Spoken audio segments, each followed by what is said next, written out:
একটা জিনিস বলে রাখি, গ্যাস্ট্রিকের সমস্যা অনেকে ভুগতেছেন না? গ্যাস্ট্রিক আছে না?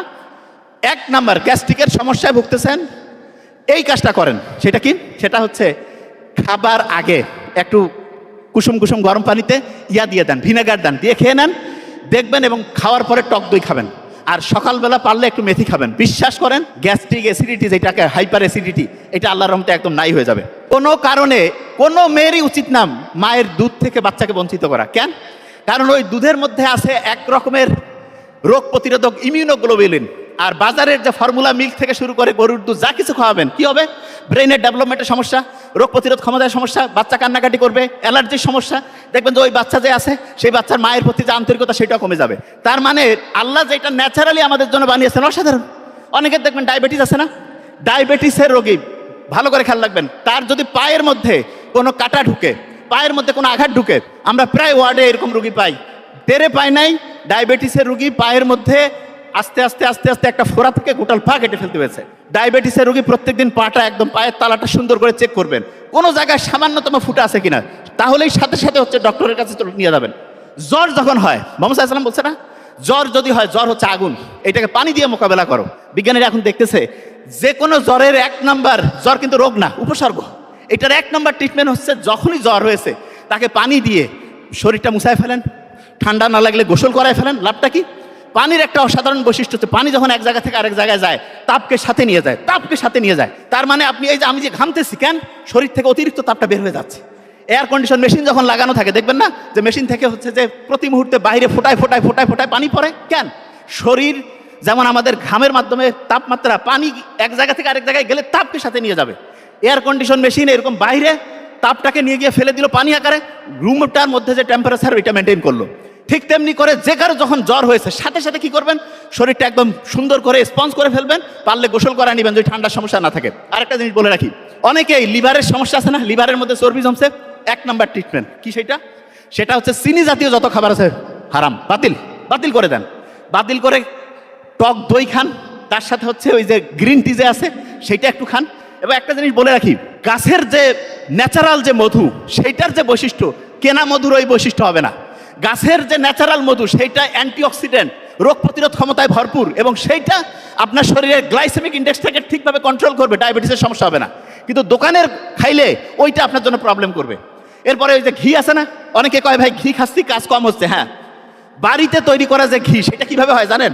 দুধ থেকে দই, দই থেকে মাখন, মাখন থেকে ঘি, এটা বাড়িতে বানানো। আর কোম্পানি যখন বানায় তখন সরাসরি ক্রিমটা উঠাই নিয়ে সেখান থেকে দই করে।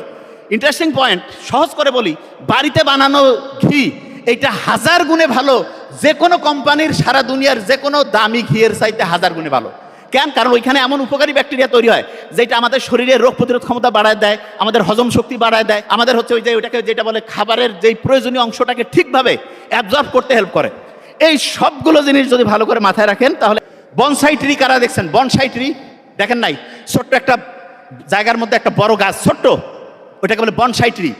আর এই যে বাইরে যে বিশাল বিশাল বৃক্ষরাজি, এই 2 গাছ কিন্তু সেম।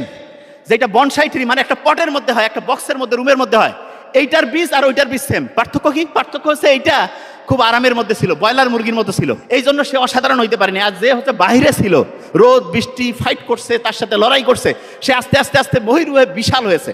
আপনারা আপনাদের সন্তানদের কি বনসাই ট্রি বানাইতে চান না বৃক্ষরাজি অসাধারণ কিছু বানাইতে চান? এই কথা কন না কেন?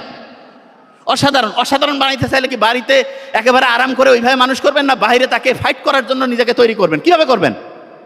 ফাইট করার মতো তাকে বাইরে ফাইট করুক, সে তাহলে আস্তে আস্তে অসাধারণের দিকে যাবে। এই কাজটা আমাদের করতে হবে তো। এবং এটা প্রত্যেকের জিনিস। গোল্ড ফিশের নাম শুনছেন? গোল্ড ফিশ, এইটা দেখা যায় গোল্ড ফিশ 9 সেকেন্ড পর্যন্ত একটা জায়গায় ফোকাস করতে পারে। আমরা যারা মানুষ আছে না, মাইক্রোসফট কোম্পানি বের করছে মাত্র 8 সেকেন্ড আমরা ফোকাস করতে পারি। কয় সেকেন্ড? 8 সেকেন্ড। এত ব্রেইনের ক্যাপাসিটি কমছে। কারণটা কি? কারণ হচ্ছে আমরা দেখা যায় অপ্রয়োজনীয় জিনিস নিয়ে মোবাইলে খালি টাইম লস করতেছি, ঝগড়াঝাটি করতেছি। এবং বেশিরভাগ জনের, লাস্ট গল্প বলে শেষ করছি, আমার এক আর্মি অফিসার বন্ধু, তাকে আমি বললাম, দোস্ত তোমার তো ফিটনেসটা ভালো নাই। আমি বলছে কি বলো? আমি ব্যায়াম করি, আমার তো শরীর অনেক চাঙ্গা, তুমি বলছো আমার ফিটনেস ভালো নাই। তাই বললাম যে দেখো, ফিটনেস মানে শারীরিক ব্যাপারটা শুধু না, ফিটনেসের মেইন শুরু হয় মানসিক থেকে। বলতে কীরকম? আমি বললাম তুমি দেখতেছি অন্যদের সাথে যেই কথায় কথায় গরম হচ্ছ, মেজাজটা বেশিরভাগ সময় দেখি খিটখিটা।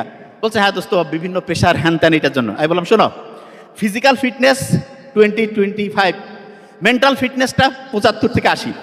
মেন্টাল ফিটনেস যদি কারো খারাপ হয় তাহলে তার শারীরিকভাবে সে যে এরকমই থাক অসাধারণ কিছু করতে পারবে না। মেন্টাল ফিটনেসের 5টা সবচেয়ে খারাপ জিনিস। 1 নম্বরে রাগ। রাগ যদি কেউ হয় তার মেন্টাল ফিটনেস শেষ। মোহাম্মদ সাল্লাল্লাহু আলাইহি ওয়াসাল্লাম হচ্ছে রাগ হচ্ছে কিসের মতো? আগুনের মতো। আগুন যেমন ভালো মানে ওই যে লোহা টোহা সব ধ্বংস করে দেয়, লাঠি ধ্বংস করে দেয়, ঠিক তেমনি করে ভালো আমলকে ধ্বংস করে দেয় রাগ।